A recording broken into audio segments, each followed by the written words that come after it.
Padre Miguel, muito boa noite. Eu vou começar por responder àquela sua pergunta. A Sagrada Liturgia era celebrada na Igreja Primitiva? Eu poderia responder de uma forma muito simples e muito curta, dizendo sim, claro, era celebrada na Igreja Primitiva a Sagrada Liturgia. Mas não é esta a resposta que será justo dar, porque é preciso darmos um enquadramento mais vasto, histórico também, a esta origem do culto cristão, nomeadamente da Divina Liturgia. E ela toma raízes naquilo que ela tem de louvor e de adoração a Deus e de ação de graças, já no Antigo Testamento. Há um longo percurso feito até aos dias de Nosso Senhor Jesus Cristo e ao tempo dos apóstolos, depois da ascensão de Nosso Senhor Jesus Cristo aos céus. Bem, a primeira coisa que deveríamos perguntar, ou as primeiras coisas que podemos perguntar, seriam de onde é que veio, de onde é que surgiu o culto litúrgico e especialmente a Divina Liturgia da Igreja Ortodoxa. Quais foram suas origens, quantas mudanças ocorreram ao longo do tempo, desde o início da Sagrada Liturgia Cristã na Igreja de Jerusalém, nomeadamente no primeiro século. Bem, antes de qualquer outra coisa, devemos começar por responder à pergunta básica: o que é a Sagrada Liturgia? E a melhor tradução que temos para este termo é o trabalho do povo. Este trabalho do povo é o trabalho da comunidade eucarística que todos os fiéis reunidos realizam juntos ao oferecerem louvor e adoração a Deus. Estes juntos é todos juntos na vivência de um amor fraterno, mas não apenas todos juntos, eles com eles próprios, com eles mesmos, sem Deus. Deus está presente nesta reunião de todos juntos neste trabalho. Está presente como farol que ilumina o trabalho do povo e como horizonte para o qual todo o povo que realiza este trabalho eucarístico ruma e se dirige, que é o próprio Cristo. Logo, o maior ato de adoração comunitária dos cristãos é, indubitavelmente, a Sagrada Eucaristia. E a Sagrada Eucaristia, Padre Miguel, é-nos revelada e trazida até nós pela Sagrada Liturgia. A Sagrada Liturgia é a nau que nos revela a Divina Eucaristia.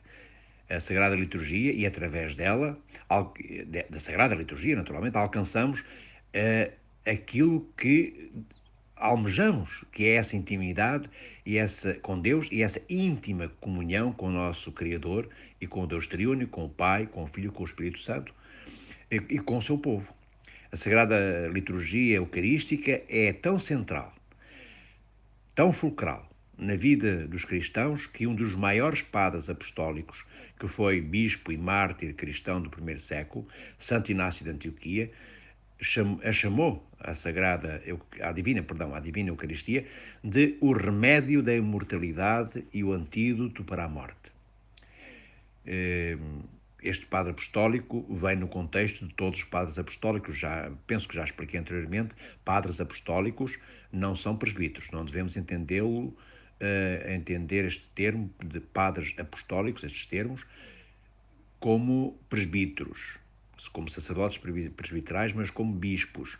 Padres apostólicos é a designação que a Igreja dá àqueles bispos, primeiros bispos, que foram ainda sagrados pelos apóstolos e que receberam a sucessão apostólica diretamente das mãos impostas na sua cabeça pelos apóstolos e também do ensinamento direto dado pelos apóstolos, revelado por Nosso Senhor Jesus Cristo. Bem, no entanto, é importante que retrocedamos mais de 1000 anos, cerca de 1500 anos, e nos adensemos, nos aprofundemos e mergulhemos, diria mesmo, na vida e na história do Antigo Testamento, pois os judeus da época de Nosso Senhor Jesus Cristo já tinham uma história de duração de quase 1000 anos, ou mais corretamente, de 1500 anos. A história do povo judeu estava repleta de uma permanente interação com Deus.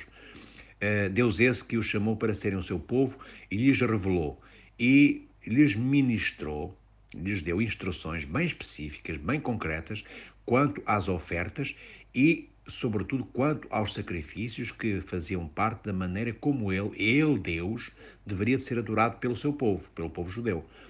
Logo, a Sagrada Escritura deixa absolutamente claro que Deus revelou a Israel como ele, o seu Deus, o Deus Criador de todas as coisas, deveria ser adorado. E estas formas específicas ou litúrgicas de adoração foram vistas pela primeira vez onde? No tabernáculo, precisamente, no tabernáculo da Antiga Aliança, pelos primeiros judeus, e foram consumadas na adoração no templo, mais tarde em Jerusalém. É fundamental, eu diria que mesmo que é crucial que saibamos que a adoração a Deus no Templo de Jerusalém foi a primeira e mais proeminente origem da adoração judaica, que incluía não somente a forma, repito, mas também a frequência da oração e do sacrifício feitos. Para o judaísmo veterotestamentário, isto é, para os judeus do Antigo Testamento, sempre houve um ciclo constante de orações, de bênçãos e refeições que eram feitas diária, semanal, mensal e anualmente. Logo, esta pleiade, ou seja, este conjunto de atos religiosos e de rituais comuns ao povo judeu, constituíam o segundo farol de adoração para os judeus. Bem, e aqui termina este primeiro áudio, Padre Miguel, eu passarei para o segundo imediatamente a seguir. Padre Miguel, dou início ao segundo áudio, como acabei de referir há pouco, e começando pela última frase, tornando a primeira neste áudio, aquela pleiade, ou seja, aquele tal conjunto de atos religiosos e de rituais, na sua forma mais regular, incluía práticas que deviam ser realizadas nas horas diárias de orações e nas grandes festas anuais que o povo judeu vivia e realizava. Todos os grandes dias de festa incluíam as ofertas de sacrifício no templo. Todos esses dias de festa. E essas ofertas de sacrifício no templo continham a expectativa judaica do Messias que iria chegar, que todo o povo esperava que chegasse. Essas refeições incluíam o partir do pão e a bênção do cálice e continham, além disso, correspondências bem próximas, bem similares, tanto com o sacrifício no templo quanto com a festa messiânica celebrada.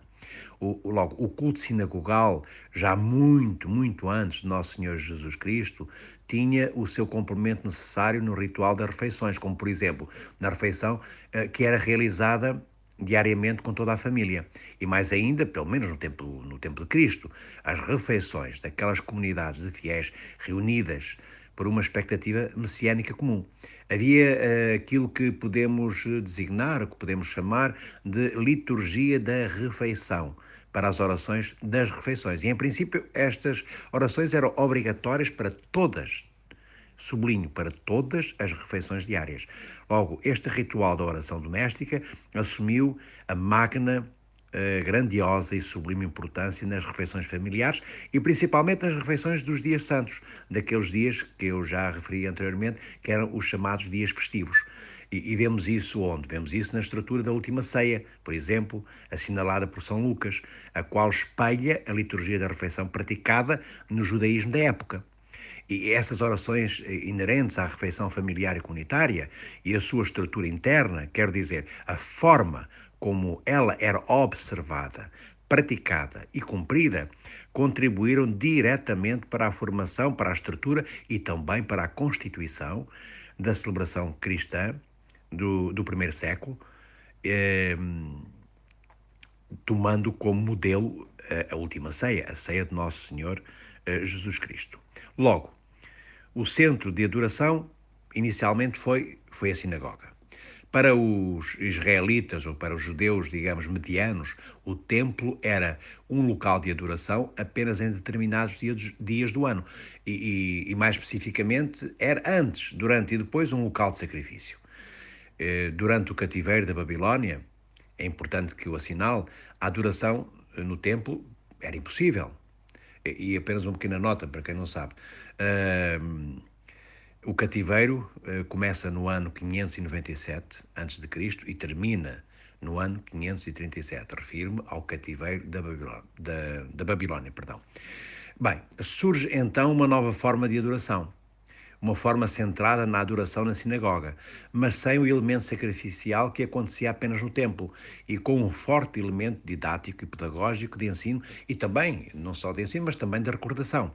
Estes dois elementos, de ensino e de recordação do culto judaico, vividos na sinagoga e no templo, juntos, formaram aquilo que nós chamamos, ou podemos chamar, ou designar, os componentes básicos da forma e da ordem da liturgia da Igreja Cristã primitiva do primeiro século, ou seja, daquela Igreja dos primeiros tempos, daquilo que chamamos a Igreja Primitiva Cristã. Donde estes dois elementos do culto judaico, sinagoga e templo, são, em última análise, a matriz e o berço da divina liturgia cristã dos primeiros tempos, do primeiro século, dos primeiros séculos, sobretudo, primeiro, segundo, terceiro, até século IV. Além da estrutura, além da estrutura e da ordem de adoração que veio do judaísmo para o cristianismo, nós temos também como encontrar os ciclos da Sagrada Liturgia, ou seja, os ciclos diários, semanais e anuais de adoração, vindos também do Antigo Testamento. E encontramos estas referências, por exemplo, no livro dos Atos dos Apóstolos, no capítulo 2, versículo 46, do livro dos Atos dos Apóstolos, é dito que, dia após dia, perseverando unânimes no templo e partindo o pão em casa, comiam com alegria e singeleza de coração. Isto é-nos narrado, como eu acabei de referir, no livro dos Atos dos Apóstolos, capítulo 2, versículo 46. Logo, diariamente os apóstolos continuavam as suas práticas de adoração judaica no Templo de Jerusalém e diariamente partiam, liturgicamente, logo seguindo o ritual, o pão da Sagrada Comunhão. E, Padre Miguel, passo para o terceiro áudio. Na continuidade do que vinha dizendo no áudio anterior e passando agora para o terceiro, devo acrescentar que esta regularidade de tempo, do tempo dos rituais, do tempo das orações, é ainda confirmada no mesmo livro dos Atos dos Apóstolos, no capítulo 3, versículo 1, dizendo: certo dia Pedro e João estavam subindo ao templo na hora da oração, às 3 horas da tarde. Logo, vemos então que os apóstolos não apenas continuaram a prática do culto judaico, mas também mantiveram o ciclo litúrgico de orações diárias em horários bem determinados do dia, como nos principais dias de festa, bem, como acabei de narrar e de ler em cima do livro dos Atos Apóstolos. Logo, esta adoração cristã era então um padrão centrado em Cristo, era um padrão que continuava e preservava a estrutura tradicional da adoração na sinagoga e também preservava o significado da adoração no templo que o Senhor havia estabelecido entre o seu povo, em Israel.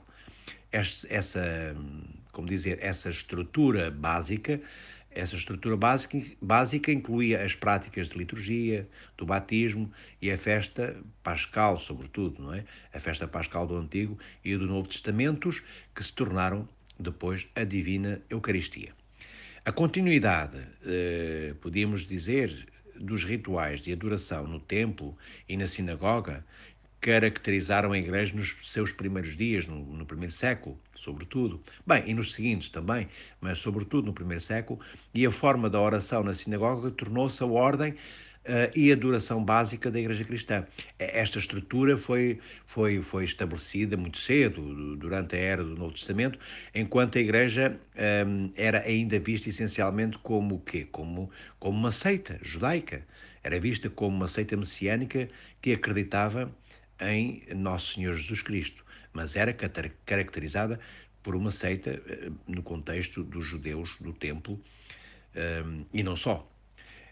Sendo assim, o estabelecimento desta ordem e forma de culto religioso, litúrgico, ocorreu ainda antes mesmo da aceitação, antes mesmo, digo, dos gentios, dos pagãos, entrarem na Igreja e antes mesmo da propagação e da proclamação do Santo Evangelho fora da Judeia, donde, na época em que a pregação da Boa Nova aos pagãos, aos gentios, se inicia e começa por volta do ano 38 depois de Cristo, sendo mais tarde, como sabemos, intensificada pela atividade missionária do grande apóstolo São Paulo.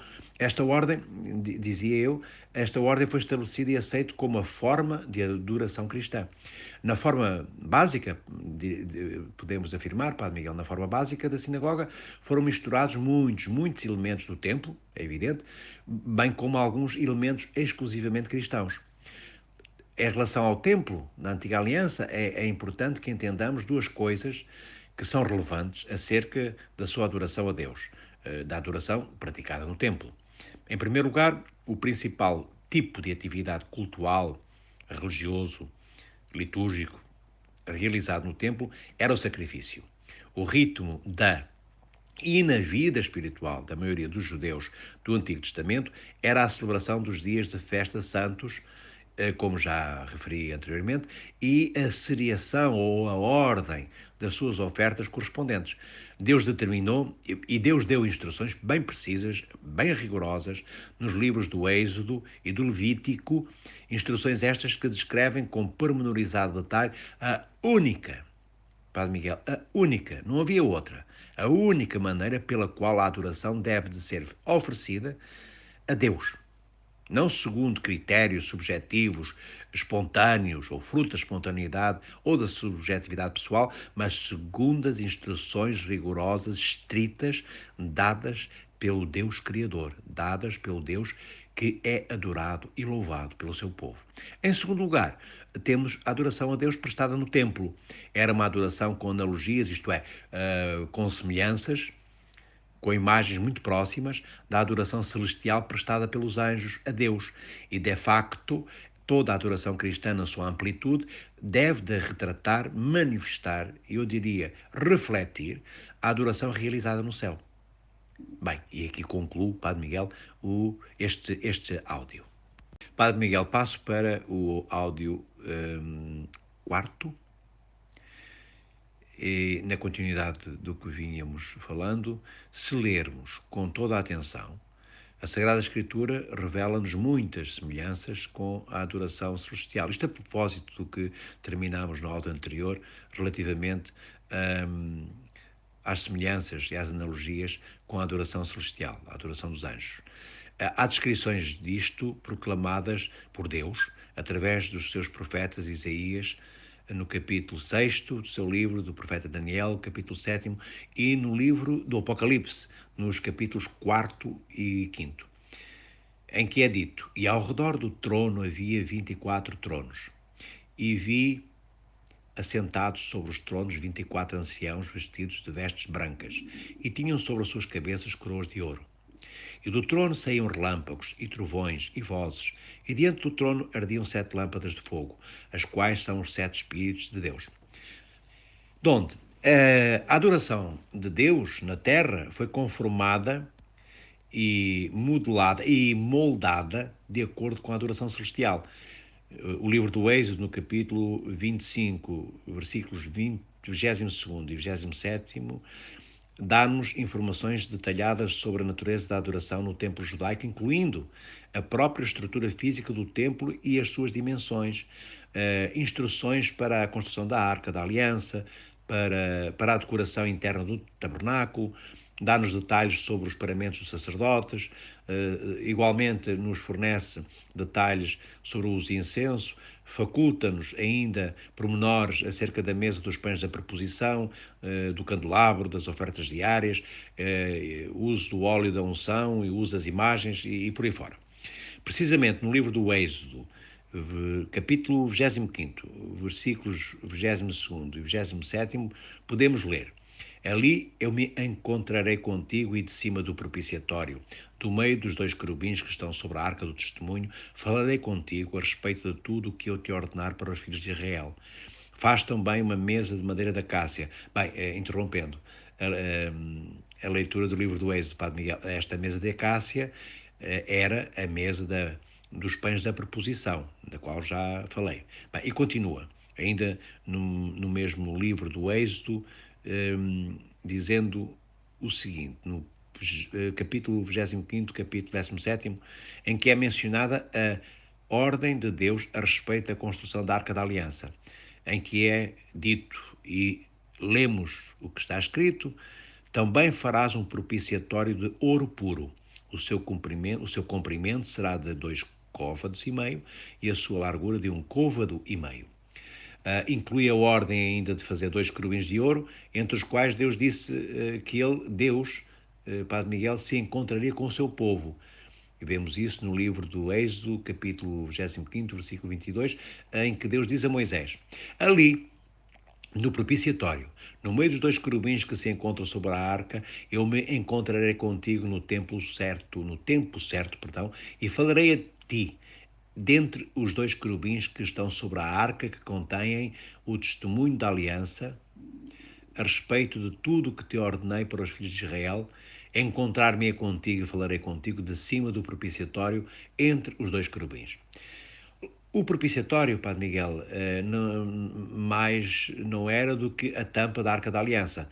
Era entendido, este propiciatório era entendido como o trono vazio, onde nada se via. Neste trono,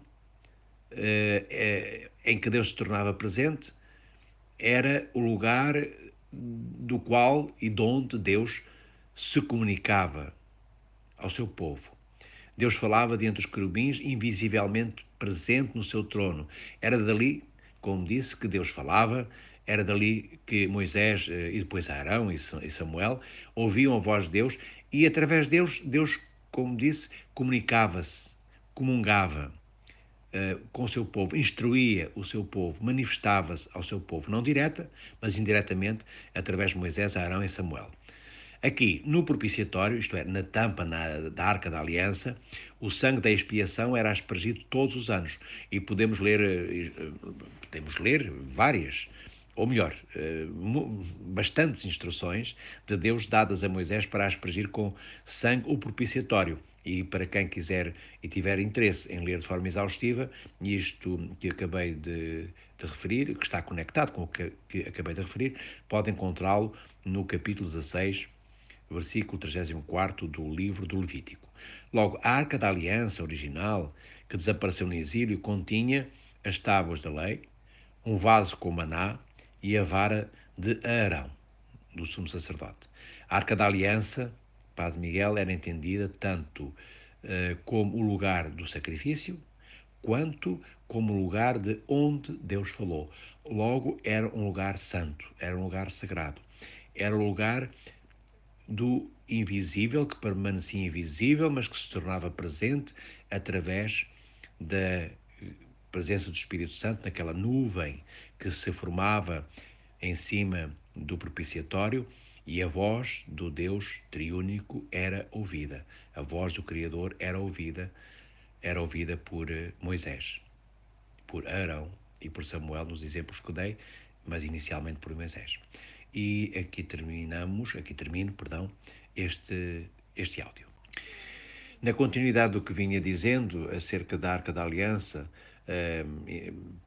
referindo que a Arca da Aliança era o lugar da presença de Deus e por essa razão era um lugar geográfico, era um lugar espiritual e místico também da comunhão do mesmo Deus com o seu povo.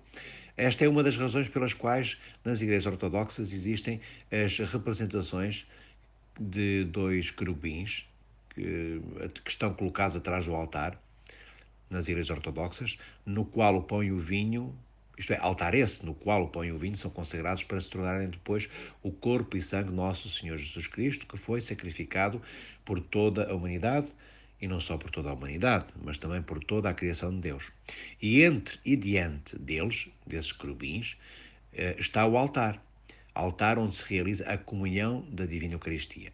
Além disso, no altar das igrejas ortodoxas há um castiçal com 7 velas, muito semelhante e à maneira, diríamos, da menorá judaica, cuja luz, isto é, a luz deste castiçal de 7 velas, é o sinal da presença de Deus.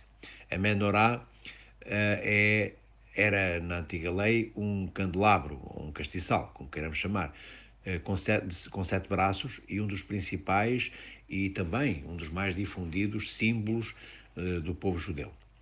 Esses elementos constituíam a maneira revelada pela qual a adoração e o sacrifício de Israel deveriam ser feitos a Deus. Aquele Deus que é invisível, mas aquele Deus que se torna imanente, não na sua visibilidade, mas na sua voz, na sua presença e na sua ação, e na comunhão que ele estabelece com o seu povo, comunhão essa alicerçada no amor que Deus tem pelo seu povo e na sua exigência também, exigência que brota e decorre desse amor. No livro do Levítico, no capítulo 16, versículos 20 e 22, é dito: quando Arão houver acabado de fazer a expiação pelo lugar santo, pela tenda da revelação e pelo altar, apresentará o bode vivo. E pondo as mãos sobre a cabeça do bode vivo, confessará sobre ele todas as iniquidades dos filhos de Israel e todas as suas transgressões. Sim, todos os seus pecados, e os porá sobre a cabeça do bode, e enviá-lo-á para o deserto pela mão de um homem designado para isso. Assim, aquele bode levará sobre si todas as iniquidades deles para uma região solitária, e esse homem soltará o bode no deserto. É isto que nos é dito no livro do Levítico, capítulo 16, repito, versículos 20 e 22, donde a Igreja dos primeiros séculos acreditava, como nós hoje acreditamos, que a morte sacrificial de Nosso Senhor Jesus Cristo e a sua subsequente, ou seja, a sua posterior ressurreição, suplantaram todos os sacrifícios no Templo de Jerusalém, como meio de propiciação e de expiação. E este sacrifício é um sacrifício, este de nosso Senhor Jesus Cristo, é um sacrifício de si mesmo. Jesus Cristo torna-se Ele próprio a propiciação.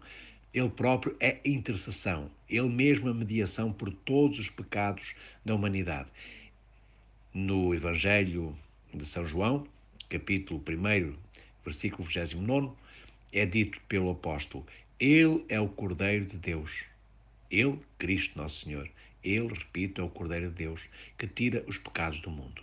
Depois disso, para nós os cristãos, não houve, nem há, nem haverá mais necessidade alguma de nenhum sacrifício adicional, como acontecia no Antigo Testamento. Um só sacrifício, o de nosso Senhor Jesus Cristo, feito, realizado de uma vez por todas.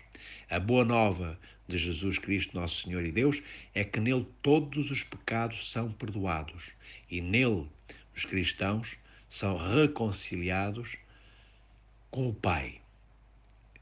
Em Cristo, todos nós somos apresentados perante o Pai. Em Cristo, nosso Senhor, Deus e Salvador, Verbo encarnado, os nossos rostos tornam-se visíveis diante do rosto do Pai, que vemos através do Filho, quando o Senhor diz: quem me vê a mim, vê o Pai.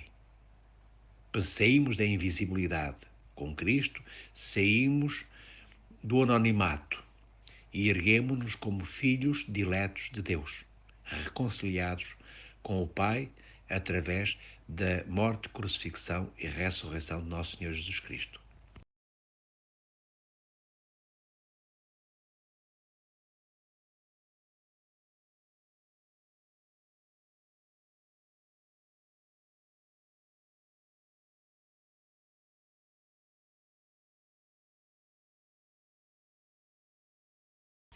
Padre Miguel, se não estou enganado, este será o sexto áudio.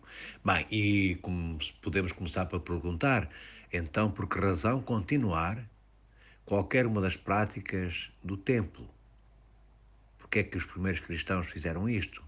Porque é que os apóstolos, antes e concomitantemente com os primeiros cristãos, o fizeram? Porque precisamente incluíam a comunhão e também o sacrifício, e porque constituíam a adoração revelada, essa adoração na forma e na instrução revelada pelo Deus Criador, e faziam parte da intenção de Deus desde o início, desde antes de todos os tempos. E também porque a adoração no templo foi cumprida em Jesus Cristo, nosso Senhor. A adoração que os cristãos oferecem a Deus continua em Jesus Cristo para sempre. E continua tanto aqui na terra como no céu diante do trono de Deus. Para sermos, se quisermos, mais concretos, mais específicos, como convém, a adoração celestial é a adoração normativa. É ela própria liturgia divina. Quero com isto assinalar e reitero que o céu é uma condição dinâmica, logo de movimento, de louvor e de adoração, de liturgia ininterrupta ao Pai. E a adoração terrena participa necessariamente e de forma natural agora, no tempo, dessa adoração eterna e celestial. Por exemplo, na Epístola de São Paulo aos Hebreus, no capítulo 8, São Paulo conta-nos qual é a função de Jesus Cristo, nosso Senhor, como sumo sacerdote celestial, em contraste com o sacerdócio do Antigo Testamento. E qual é a palavra? Qual é a palavra usada por São Paulo para descrever o que é que o sumo sacerdote faz? Essa palavra é liturgia. E essa narrativa, essa passagem, diz corretamente no primeiro versículo do capítulo o seguinte: o capítulo é, se não estou enganado, o capítulo 8, versículos 1, 2 ou 1, 3. Diz o seguinte: temos um sumo sacerdote, alguém que está sentado à direita do trono da majestade no céu, um liturgista no santuário e verdadeiro tabernáculo que não foi estabelecido pelo homem, mas pelo Senhor. Isto é o que nos narra, isto é o que nos transmite, isto é o que nos revela o apóstolo São Paulo.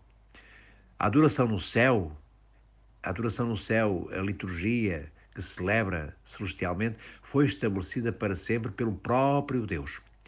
Na sua Epístola aos Hebreus, São Paulo prossegue ainda demonstrando que o que é feito na terra deve ser sempre modelado, afeiçoado e naturalmente moldado de acordo com o que é feito no céu, tanto na Antiga Aliança como na Nova Aliança. E de acordo com o ensinamento das Sagradas Escrituras, há adoração no céu, e essa adoração no céu deve ser o parâmetro para a adoração na terra, donde não é difícil entendermos porque é que os primeiros cristãos, como eu disse há pouco, continuaram as suas práticas na sinagoga e no templo. A adoração foi-lhes revelada pelo próprio Deus. Jesus Cristo foi o cumprimento de tudo o que Deus prometeu no Antigo Testamento. Nele todas as esperanças de Israel foram cumpridas. Era natural que, ao adorarem a Deus através de Cristo, os discípulos continuassem a fazê-lo como lhes foi dito, como lhes tinha sido transmitido, da maneira como Deus lhes havia revelado. E isto era natural e foi sempre natural nos judeus e quase automático, diríamos assim, para os judeus que aceitaram Jesus Cristo como Messias. Os apóstolos eram judeus, os primeiros cristãos eram judeus. Esta era a prática, este era o conhecimento, esta era a tradição da vida de adoração e de louvor e de oração, e a liturgia que eles tinham de adoração e de louvor a Deus era esta, praticada no Antigo Testamento, era a herança, como eu disse, recebida por Deus, que lhes comunicou todos os pormenores para que não houvesse enganos, nem subjetivas espontaneidades, quanto à forma como o Senhor, seu Deus, queria ser, repito, adorado e louvado.